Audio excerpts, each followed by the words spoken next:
sisters and brothers of America, I thank you in the name of the most ancient order of monks in the world. I thank you in the name of the mother of religions. And I thank you in the name of the millions and millions of Hindu people of all classes and sects. My thanks also to some of the speakers on this platform who, referring to the delegates from the Orient, have told you that these men from far-off nations may well claim the honor of bearing to different lands the idea of toleration. I am proud to belong to a religion which has taught the world both tolerance and universal acceptance. We believe not only in universal toleration, but we accept all religions as true. I am proud to belong to a nation which has sheltered the persecuted and the refugees of all religions and all nations of the earth. I am proud to tell you that we have gathered in our bosom the purest remnant of the Israelites who came to southern India and took refuge with us in the very year in which their holy temple was shattered to pieces by Roman tyranny. I am proud to belong to the religion which has sheltered and is still fostering the remnant of the grand Zoroastrian nation. From the high spiritual flights of the Vedanta philosophy, of which the latest discoveries of science seem like echoes, to the low ideas of idolatry with its multifarious mythology, the agnosticism of the Buddhists and the atheism of the Jains, each and all have a place in the Hindu's religion. Where then, the question arises, where is the common center to which all these widely diverging radii converge? Where is the common basis upon which all these seemingly hopeless contradictions rest? And this is the question I shall attempt to answer. The Hindus have received their religion through revelation, the Vedas. They hold that the Vedas are without beginning and without end. It may sound ludicrous to this audience how a book can be without beginning or end. But by the Vedas, no books are meant. They mean the accumulated treasury of spiritual laws discovered by different persons in different times. Just as the law of gravitation existed before its discovery and would exist if all humanity forgot it, so is it with the laws that govern the spiritual world. The moral, ethical, and spiritual relations between soul and between individual spirits and the Father of all spirits were there before their discovery and would remain even if we forgot them. The discoverers of these laws are called rishis, and we honor them as perfected beings. I'm glad to tell this audience that some of the very greatest of them were women. Here it may be said that these laws, as laws, may be without end, but they must have had a beginning. The Vedas teach us that creation is without beginning or end. Science is said to have proved that the sum total of cosmic energy is always the same. Then, if there was a time when nothing existed, where was all this manifested energy? Some say it was in a potential form in God. In that case, God is sometimes potential and sometimes kinetic, which would make him mutable. Everything mutable is a compound, and everything compound must undergo that change which is called destruction. So, God would die, which is absurd. Therefore, there never was a time when there was no creation.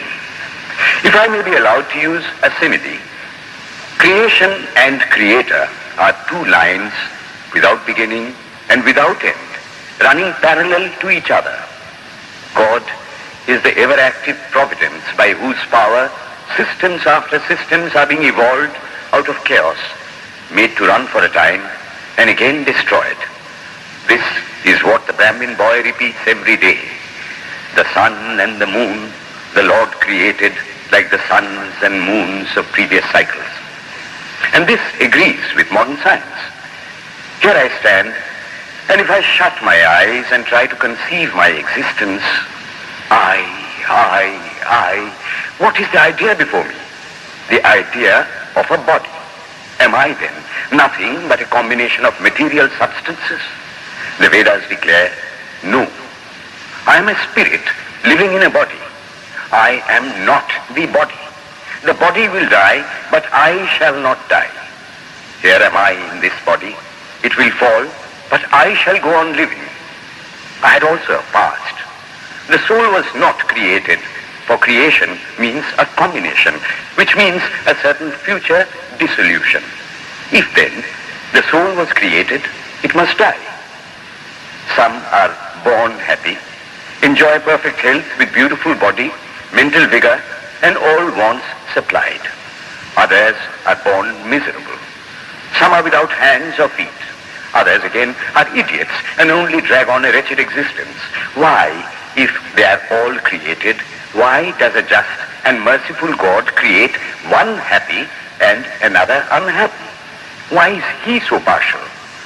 Nor would it matter in the least to hold that those who are miserable in this life will be happy in a future one. Why should a man be miserable even here in the reign of a just and merciful God? In the second place, the idea of a creator God does not explain the anomaly, but simply expresses the cruel fiat of an all-powerful being. There must have been causes then, before his birth, to make a man miserable, and those were his past actions. Are not all the tendencies of the mind and the body accounted for by inherited aptitude? Here are two parallel lines of existence, one of the mind, the other of matter. If matter and its transformations answer for all that we have, there is no necessity for supposing the existence of a soul. But it cannot be proved that thought has been evolved out of matter. And if a philosophical monism is inevitable, spiritual monism is certainly logical and no less desirable than a materialistic monism. But neither of these is necessary here. We cannot deny that bodies acquire certain tendencies from heredity, but those tendencies only mean the physical configuration through which a peculiar mind alone can act in a peculiar way. There are other tendencies peculiar to a soul caused by his past actions, and a soul with a certain tendency would, by the laws of affinity, take birth in a body which is the fittest instrument for the display of that tendency. This is in accord with science, for science wants to explain everything by habit, and habit is got through repetitions. So, repetitions are necessary to explain the natural habits of a newborn soul, and since they were not obtained in this present life, they must have come down from past lives.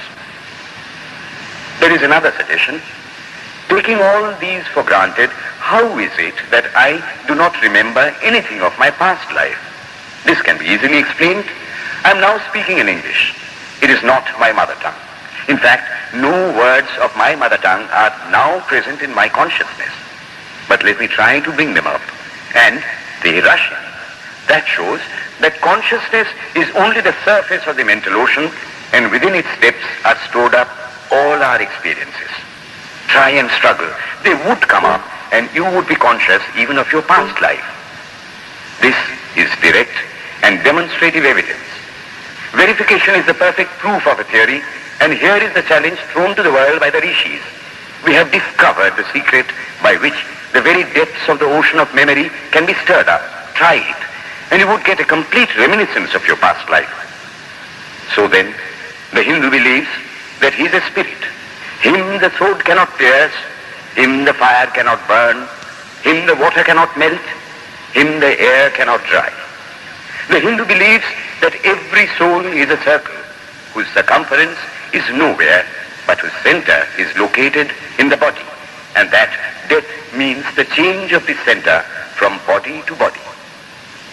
Nor is the soul bound by the conditions of matter. In its very essence, it is free, unbounded, holy, pure, and perfect. But somehow or other, it finds itself tied down to matter and thinks of itself as matter. Why should the free, perfect, and pure being be thus under the thraldom of matter is the next question. How can the perfect soul be deluded into the belief that it is imperfect?